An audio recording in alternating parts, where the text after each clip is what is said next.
প্রত্যেককে নেতাকে যখন নির্ধারণ করবেন, আপনার এটাও অধিকার যে আপনি হক প্রতিষ্ঠা যারা করবে তাদেরকে আপনার মনোনয়ন দেওয়া, যা আপনার ভোটটা দেওয়া, তাকে সরকার বানানো, ঠিক কিনা? যারা কোরআনুল কারিমের পথে লেগে থাকবে, কোরআনুল কারিমের কথা বলবে, নামাজের কথা বলবে, সুন্নাহর কথা বলবে, তাদেরকে আমরা বন্ধু হিসেবে বা নেতা হিসেবে মানি, ঠিক কিনা? যদি একটু খেয়াল করেন নেতা কেমন হওয়ার দরকার। সবাই খোদারি বিধান পে দুঃখ বেদনা ভুলবে, কোন একদিন এদেশের আকাশে কালিমার পতাকা দুলবে। সেদিন সবাই খোদারি বিধান পে দুঃখ বেদনা ভুলবে। সেদিন সবাই খোদারি বিধান পে দুঃখ বেদনা ভুলবে। সেদিন আর রবে না হাহাকার, অন্যায় জুলুম বিচার। সেদিন আর রবে না হাহাকার, অন্যায় জুলুম বিচার। থাকবে না অনাচার, দুর্নীতি কদাচার। থাকবে না অনাচার, দুর্নীতি কদাচার। সকলেই শান্তিতে থাকবে। সেদিন সবাই খোদারি বিধান পে দুঃখ বেদনা ভুলবে। সেদিন সবাই খোদারি বিধান পে দুঃখ বেদনা ভুলবে। একাকী নিরমণি নির্জন পথে যাবে, কোনজন কটু কথা কবে না। কোনদিন সম্পদের মোহে খুন আর রাহাজারি রবে না। সেই দিন আর নাই বেশি দূরে, সেই দিন আর নাই বেশি দূরে। আর কিছু পথ গেলেই মিলবে। সেদিন সবাই খোদারি বিধান পে দুঃখ বেদনা ভুলবে। সেদিন আর রবে না হাহাকার, অন্যায় জুলুম বিচার। থাকবে না অনাচার, দুর্নীতি কদাচার। থাকবে না অনাচার, দুর্নীতি কদাচার। সকলেই শান্তিতে থাকবে। সেদিন সবাই খোদারি বিধান পে দুঃখ বেদনা ভুলবে। সেদিন সবাই খোদারি বিধান পে দুঃখ বেদনা ভুলবে। আলহামদুলিল্লাহ। ঐতিহ্যবাহী নওগাঁ জেলা ধামইরহাট থানা বর্তমার্তী নুরানি হাফেজিয়া ও এতিমখানা মাদ্রাসার উদ্যোগে 18তম বিরাট তাফসিরুল কোরআন মাহফিল। মাহফিলে উপস্থিত আছেন সম্মানিত সভাপতি জনাব মাওলানা মোহাম্মদ আব্দুল আজিজ, নায়েবা আমির বাংলাদেশ জামাতে ইসলাম ধামইরহাট উপজেলা শাখা। আরও আছে সহসভাপতি, প্রধান অতিথিবৃন্দ। সকলের নাম নেওয়া সময় সংক্ষেপ হয়, এই জন্য সকলের জন্য দোয়া করছি। বারাকাল্লাহু লানা ফি হায়াতি ওয়া রাফা'না লাকা যিকরা। আল্লাহ তাআলা সবাইকে দিনের জন্য কবুল আর মঞ্জুর করে নেন, হায়াতে তৈয়বা দান করেন। সকলেই বলেন আল্লাহুম্মা আমিন। মঞ্চে উপস্থিত আছে ওলামাই কেরাম, সামনে বসা বিভিন্ন এলাকার ইমাম ও মুয়াজ্জিম, মুরব্বিয়ান আযম, কলিজার টুকরা যুবক ভাইয়েরা, পর্দার আড়ালে পর্দা নিশি আবেদ জাহিদ, আমার পর্দা নিশি মা ও বোনেরা, সকলেই মিলে সেই দয়াময় আল্লাহ তাআলার দরবারে কালিমাতু শুকর আদায় করছি, যেই মহান রব্বুল আলামিন আমাদেরকে অত্যন্ত ভালোবেসে সুস্থ রেখে সুস্থ শরীরে জান্নাতের বাগানে আসবার বসবার সুযোগ করে দিয়েছেন। সেই মহান মনিবের দরবারে কালিমাতু শুকর আদায় করছি, সকলেই বলুন আলহামদুলিল্লাহ। দরুদ ও সালাম বর্ষিত হোক বিশ্ব মানবতার মুফতি দিশারি ওয়ারাসাতুল আম্বিয়া, আপনি আমাদের নেতা, শেষ জামানার নবী, সারিকুল তাজেদারে মদিনা আহমদ মুস্তাফা মোহাম্মদ মুস্তাফা, সকলেই জবান ছেড়ে দেবেন সাল্লাল্লাহু আলাইহি ওয়াসাল্লাম। আরও শুকরিয়া আদায় করছি সেই মহান রব্বুল আলমিনের দরবারে যে আল্লাহ তাআলা আমাদেরকে এই মাহফিল পর্যন্ত পরিচালনা করার থেকে, আজকে মাহফিল শুরু লগ্ন থেকে আমাদেরকে আসবার বসবার সুযোগ করে দিয়েছেন, কবুল করেছেন বিদায় আরও একবার শুকরিয়া আদায় করছি আলহামদুলিল্লাহ। শুকরিয়া আদায় করতে ভয় লাগে নাকি? ভয় লাগে? আল্লাহর নামে স্লোগান দিতে ভয় লাগে? ভয় লাগারই কথা, কারণ আল্লাহ রব্বুল আলামিন যখন ফিরাউনকে লোহিত সাগরের মধ্যে চুবায়ে চুবায়ে মেরেছিলেন, তখন বনি ইসরাইলের মানুষেরা একটু পেরেশানি ছিলেন, আসলেই কি ফিরাউন মারা গিয়েছে না যায়নি। পেরেশানি ছিলেন যে আসলেই মারা গিয়েছে না যায়নি, এই জন্য চিন্তিত, খুবই নীরবে চলাফেরা করতো, কারোর সঙ্গে কথাবার্তা বলতো না প্রয়োজন ছাড়া, খাওয়া দাওয়া ঠিক মতো করতো না, ভয়ে ভয়ে ঘুরত।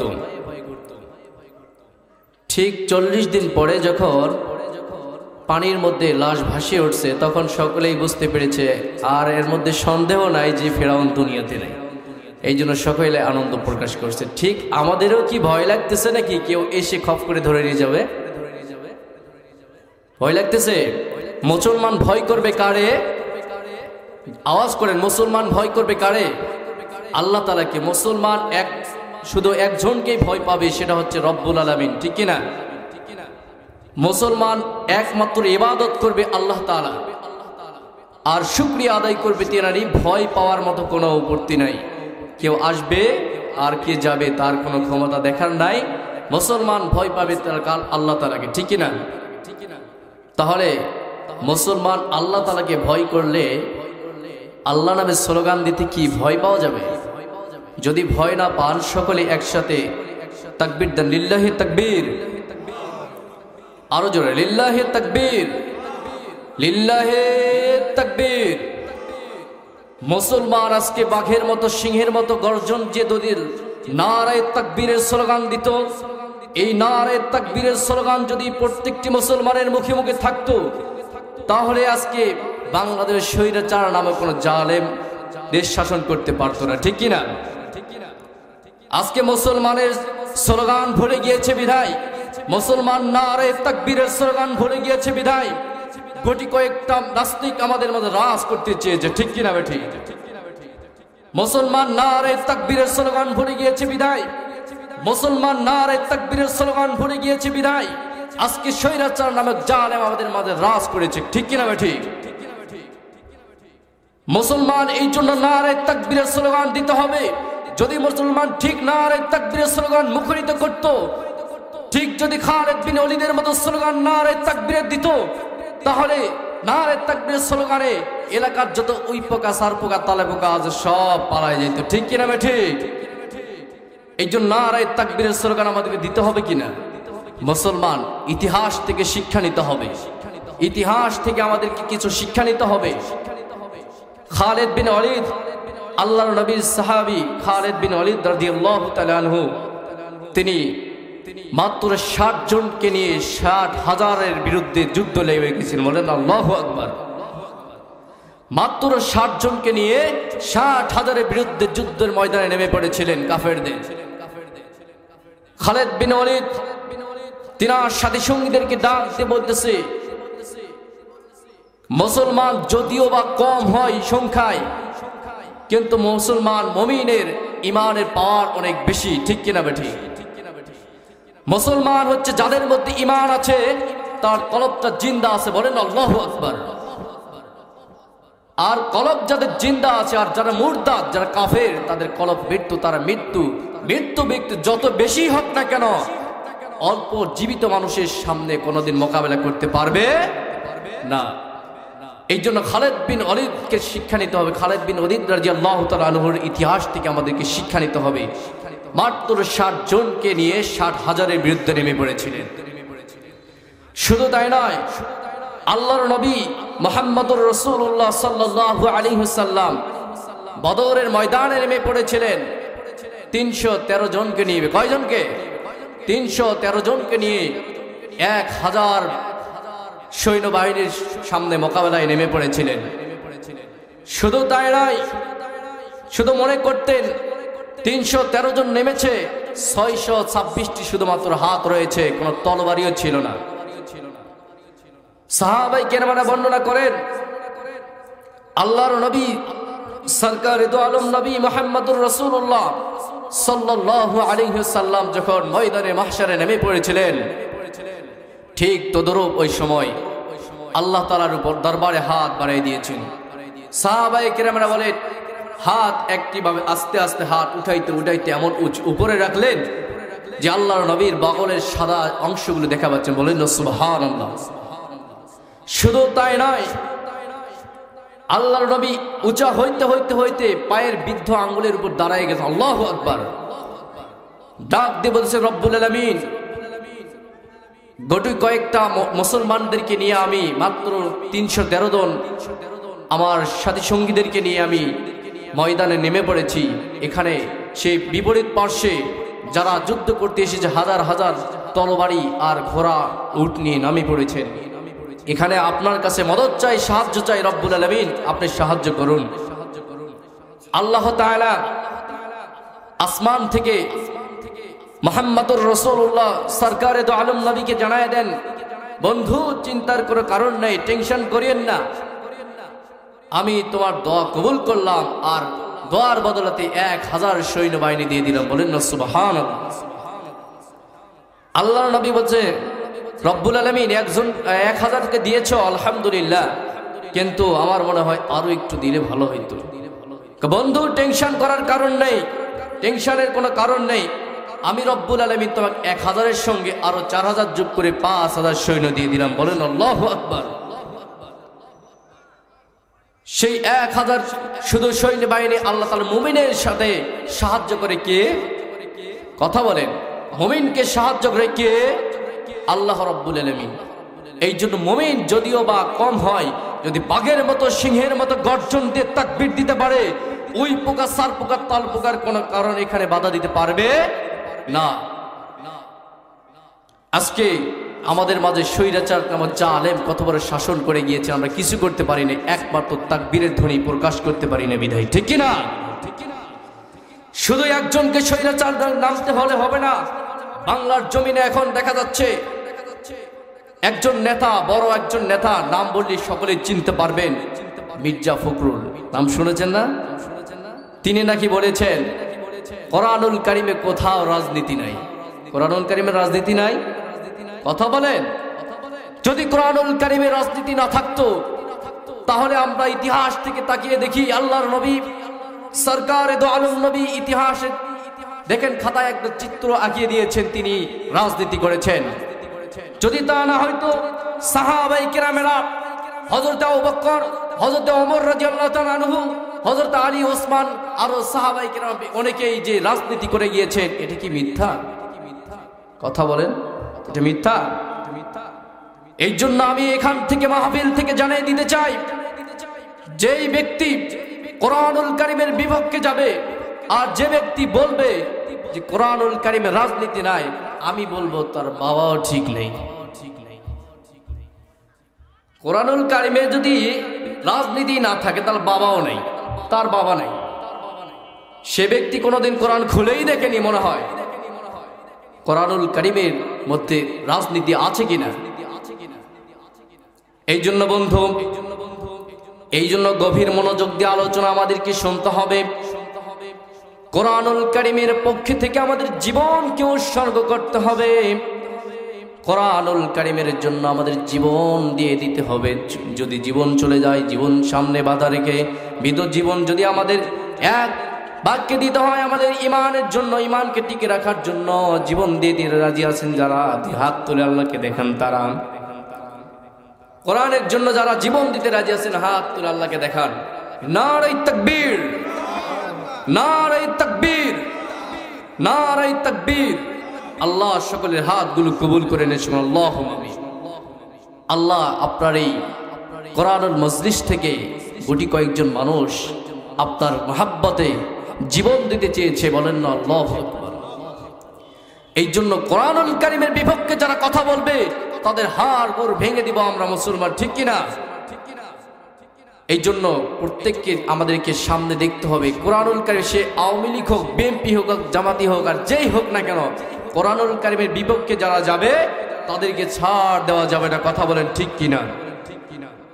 এই জন্য আপনারা যখন নেতাকে নির্ধারণ করবেন, প্রত্যেকে নেতাকে যখন নির্ধারণ করবেন, আপনার এটাও অধিকার যে আপনি হক প্রতিষ্ঠা যারা করবে তাদেরকে আপনার মনোনয়ন দেওয়া, যা আপনার ভোটটা দেওয়া, তাকে সরকার বানানো, ঠিক কিনা? যারা কোরআনুল কারীমের পথে লেগে থাকবে, কোরআনুল কারীমের কথা বলবে, নামাজের কথা বলবে, সুন্নাহর কথা বলবে, তাদেরকে আমরা বন্ধু হিসেবে বা নেতা হিসেবে মানি, ঠিক কিনা? যদি একটু খেয়াল করেন নেতা কেমন হওয়ার দরকার। আল্লাহর নবী সরকার দো আলম নবী মুহাম্মদুর রাসূলুল্লাহ সাল্লাল্লাহু আলাইহি ওয়াসাল্লামের ইন্তিকালের পরে প্রথম যিনাকে খেলাফত দেওয়া হয়েছিল হযরত আবু বকর রাদিয়াল্লাহু তাআলা আনহু। কারে? হযরত আবু বকর রাদিয়াল্লাহু তাআলা আনহুকে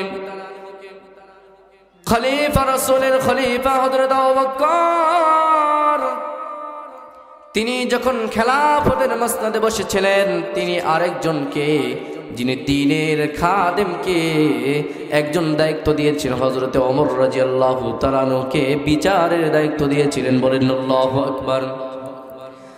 হযরত ওমরকে যখন বিচারের দায়িত্ব দিয়েছিলেন, হযরত ওমর বিচারের দায়িত্ব পাওয়ার পরে দেখতে দেখতে 6 মাস যখন হয়ে গেল, হযরত ওমর রাদিয়াল্লাহু তাআলা আনহু ঠিক 6 মাস পরে আবু বকরের দরবারে এসে বলল, ও ভাই আবু বকর, আপনি যে আমাকে দায়িত্ব দিয়েছিলেন, আমি আমার দায়িত্ব হস্তান্তর করতে চাই, মানে ফেরত দিতে চাই, দায়িত্ব নিতে চাই না। কেন কেন কেন? হযরত ওমর রাদিয়াল্লাহু তাআলা আনহু এত বড় একজন আল্লাহ ওয়ালা ব্যক্তি, ইসলামের জন্য এত বড় একটা মানুষ, তিনি কেন দায়িত্ব ছেড়ে দিতে চায়? আপনি কি খেলাফতের দায়িত্ব নিতে চান? কো ভাই ওমর, খেলাফতের দায়িত্ব নেওয়ার আমার কোনো যোগ্যতা নাই, আমি খলিফা হওয়ার মতো আমার কোনো যোগ্যতা নাই, আমি খলিফা হতে পারবো না, কিন্তু আমি কেন দায়িত্ব ছেড়ে দিতে চাই কথাটা শুনবেন। ও ভাই ওমর, আজ থেকে 6 মাস হয়ে গেল আমি এই বিচারপতির দায়িত্ব নিয়েছি, একটা বিচারও আমার দরবারে এখনো আসে নাই, এই জন্য আমি আমার দায়িত্ব হস্তান্তর করতে চাই, ছেড়ে দিতে চাই। যেই ব্যক্তিকে আল্লাহর নবী সাক্ষী দিয়ে বলে গিয়েছেন, আমি নবীর পরে যদি কোনো নবী হইতো, নবী হওয়ার যোগ্যতা রাখতো, একমাত্র ওমরের শুধুমাত্র অধিকার আছে, বলেন আল্লাহু আকবার। এই ওমর, এই ঠিক এখান থেকে আমাদেরকে ইতিহাস নিতে হবে। ইসলামী রাষ্ট্রে যদি, বাংলার জমিনে যদি ইসলাম প্রতিষ্ঠা হয়, যদি ইসলাম যদি আইনকে আমাদের নেতা নির্ধারণ করতে পারি, তাহলে ঠিক তেমনি আমাদের মাঝেও বিচার একটাও আসবে না, একা একাই সব সুদ কোদ জিনা ব্যভিচার থেমে যাবে, ঠিক কিনা? হযরত ওমরকে মানুষ ভয় করত, কারণ হযরত ওমর রাদিয়াল্লাহু তাআলা আনহুর এমন আইন যে মেরে ফেলতে হলে মেরে ফেলাই লাগবে, আইনকে ঠিক রাখার জন্য, কোরআনুল কারীমের আইন ঠিক রাখার জন্য। এই জন্য হযরত ওমর রাদিয়াল্লাহু তাআলার কাছে ভয় কেউ বিচারই নিয়ে যায় না। ঠিক ইসলামী রাষ্ট্র যদি শাসন হয়ে যায়, আমাদের মধ্যে প্রতিষ্ঠা হয়ে যায়, আমাদের মাঝে জিনা ব্যভিচারী প্রকাশে মদ জুয়া সব বন্ধ হয়ে যাবে, আর আমাদের এইভাবে ঘোরাফেরা করতে হবে না। বন্ধু, এই জন্য আরো ইতিহাস থেকে আরো সুন্দরভাবে জানা যায়। হযরত ওমর রাদিয়াল্লাহু তাআলা আনহু এক সময়, যেই সময় খলিফার মসনদে বসেছিলেন হযরত ওমর রাদিয়াল্লাহু তাআলা আনহু, খেলাফতের বসার সময় একবার খুতবা দিচ্ছেন দাঁড়ায় দাঁড়ায় আল্লাহর নবীর রওজা মোবারকের পাশে মসজিদে নববীতে খুতবা দিচ্ছেন দাঁড়ায় দাঁড়ায় হযরত ওমর রাদিয়াল্লাহু তাআলা আনহু। খুতবা দেওয়ার সময় হঠাৎ করে মাঝ থেকে একজন যুবক দাঁড়ায় গেছে। ওমর দাঁড়াও, ওমর দাঁড়াও, খুতবা দিবা না? আমার জবাব না দিয়া খুতবা দিবা না? আল্লাহর নবীর সাহাবী ওমর তো চমকে গেলেন, দাঁড়ায় গেলেন আর বললেন, যুবক বলো কি তোমার জবাব? আল্লাহর নবীর সাহাবী বললেন, কি তোমার জবাব? আমি জবাব দিচ্ছি, বলেন। যুবক ডাক দিয়ে বলতেছে, ওমর শোনো, ওমর শোনো, এই চাদরগুলো, যে চাদরগুলো তুমি পরে আছো, ঠিক সরকারের কোষাগার থেকে সকলের ভাগেতে একটা একটা করে চাদর পরে গেছে, আর তোমার গায়ে দেখা যায় দুইটা চাদর। এর জবাব না দিয়ে এক পাও আগাবা না, খুতবা দিবা না? আল্লাহর নবীর সাহাবী হযরত ওমর রাদিয়াল্লাহু তাআলা আনহু চোখ ধুয়ে অস্ত্র ছেড়ে দিল, কান্না শুরু করে দিল। কারণ সামনে আল্লাহর নবী মুহাম্মদুর রাসূলুল্লাহ সাল্লাল্লাহু আলাইহি সাল্লাম ঘুমায় আছে, পাশে আবু বকর ঘুমায় আছে, তাদের সামনে কাঠগড়ায় দাঁড়ায় গেছে ওমর। এই ভয়ে কান্না শুরু করে দিছে, আর কান্না করতে করতে বলে, মাছ থেকে ডাক দেওয়া, আমার ছেলে আব্দুল্লাহ, তুমি কি আছো? যদি থাকো একটু দাঁড়ায় যাও, তোমার বাবা বড় বিপদে পড়ে গেছে, তোমার বাবা বড় বিপদে পড়ে গেছে। আব্দুল্লাহ দাঁড়ায় দাঁড়ায় বলে, ও যুবক, মদিনার মানুষ, ও আল্লাহর নবীর সাহাবীরা, একটু শোনো, আমার বাবা হযরত ওমর রাদিয়াল্লাহু তাআলা আনহু যে চাদরগুলো পরে আছে, চাদর নেওয়ার আগে, চাদরের পরামর্শ প্রশ্নের আগে একটু চিন্তা করে দেখো, আমার বাবা কোনদিন এমন মানুষ, দায়িত্ব নেওয়ার পরে, খলিফা হওয়ার পরে আমার বাবা কোনদিন ঘরের দরজার সিটকে লাগাই নাই। কারণ এমন সময় কোন ব্যক্তি যদি যায় আমার বাবাকে ডাকে, আর আমার বাবা যদি ঘুমিয়ে থাকে, ঠিক যদি একটু সময় দেরি হয়ে যায় আসতে, এই জন্য আমার বাবা খলিফা হওয়ার পরে কোনোদিন ঘরের সিটকে লাগাই না। আল্লাহু আকবার। শুধু তাই নয়, আমার বাবা কোনোদিন রাতে ঘুমায় নাই, শুধুমাত্র দিনের বেলা 2 ঘন্টা ঘুমাইতেন। ওই মাঠের মাঝখানে যে গাছটি দেখতে পাচ্ছ, গাছের শিকড়ের মধ্যে দিনের বেলা মাত্র 2 ঘন্টা ঘুমাইতেন, আর সারা রাত জেগে জেগে পাহারা দিতেন, কোন জায়গায় কোন প্রয়োজন, কি প্রয়োজন, কে অনহারে আছে, কোথায় কি অবস্থা আছে। ওমর রাদিয়াল্লাহু তাআলা আনহু এইভাবে রাতের বেলা ঘোরাফেরা করতে আমার বাবা। ও মদিনার যুবক, ও মদিনার যুবক, এই জন্য খেয়াল করুন। আর তুমি যে প্রশ্ন করেছ, আর ওমর রাদিয়াল্লাহু তাআলা যে 2টা চাদর কেন, কোথায় পালো? আমার বাবা শুধুমাত্র একটা কাপড় রয়েছে, একটা জুব্বা রয়েছে। আমার বাবা প্রতি সপ্তাহে জুমার দিন, শুক্রবার দিন আসলে সকালবেলা কাপড়টা ধুয়ে দিত, একা একাই নিজে নিজে পরিষ্কার করত, আর পরিষ্কার করার পরে যখন দুপুরবেলা শুকায় যাইত, এই কাপড় পরে জুমার নামাজ আদায় করত। আজকে সারাদিন জুমার দিন, সারাদিন মুষলধারে বৃষ্টি হচ্ছে, এই বৃষ্টির কারণে আমার বাবার জুব্বাটা শুকায় নাই, ভিজা আছে। আমার বাবা তারপরে ওটা গাওয়াত দিতে যাচ্ছিল। আমি বললাম, বাবা তুমি আমিরুল মুমিনিন ওমর রাদিয়াল্লাহু তাআলা আনহু সকলের সামনে খুতবা দিবা, যদি এই কাপড়টা চামড়ার কাপড়, যদি এই কাপড়টা ভিজা থাকে বাসনা আসবে, গন্ধ আসবে, এই জন্য এটা পরবেন না। আপনার একটা চাদর আছে, আর আমার চাদর আপনাকে হাদিয়া দিয়ে দিলাম। এই 2টি কাপড় পরে হযরত ওমর রাদিয়াল্লাহু তাআলা আনহু খুতবা দিতে দাঁড়িয়ে গিয়েছে। এই কথা শুনে যুবক ডাক দিয়ে বলতেছে, ও ভাই ওমর, ও ভাই ওমর, আপনার কাছে আমি শুধু মাপ চাই, শুধু তাই নয়, আপনার দাঁড়িয়ে দাঁড়িয়ে খুতবা শুনবো এটা তাই নয়, আজ থেকে আমি এমন ভাবে প্রস্তুতি নিলাম, আপনার একটা ইশারায় আমার জীবন দিয়ে দিব। বলেন আল্লাহু আকবার। ও দুনিয়ার মুসলমান, ইসলামী রাষ্ট্রগুলো এমন হতো যদি ঠিকভাবে একই অবস্থায় যদি প্রত্যেকটা নেতাকে যদি প্রশ্ন করা হতো, আপনি ভোটের আগে আপনি বারবার মানুষের দরওয়াজায় যায় ভোট চায় আপনি এমপি হয়ে গেছেন, এমপি হওয়ার পরে আপনি বেগম পাড়া বানাচ্ছেন বিদেশে, এটা কি ঠিক করা যাইত? আরে হয়তো কিনা? ও দুনিয়ার মুসলমান, একটু গভীর মনোযোগ দিয়ে শুনবেন।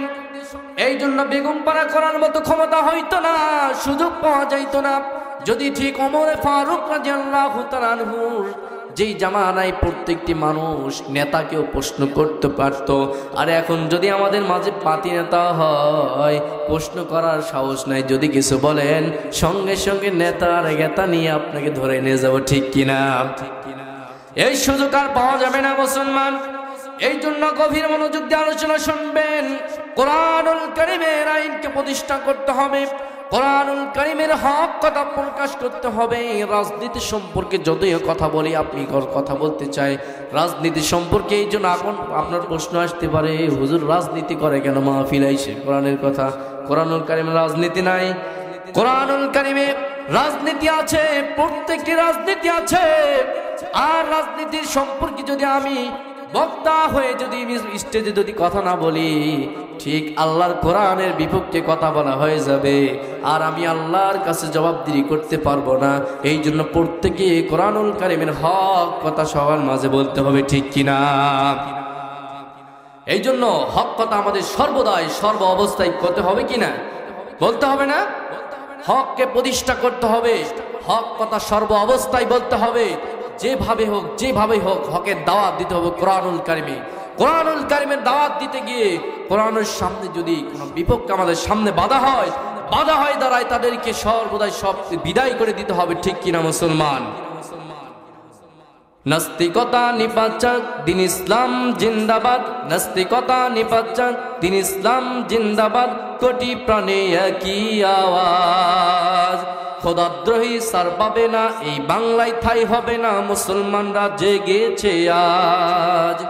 তোলো তোলো আওয়াজ তোলো, জোর কদমে আগে চলো, সবাই মিলে একই তালে দাও না স্লোগান, নারায়ে তাকবীর, নারায়ে তাকবীর, নারায়ে তাকবীর।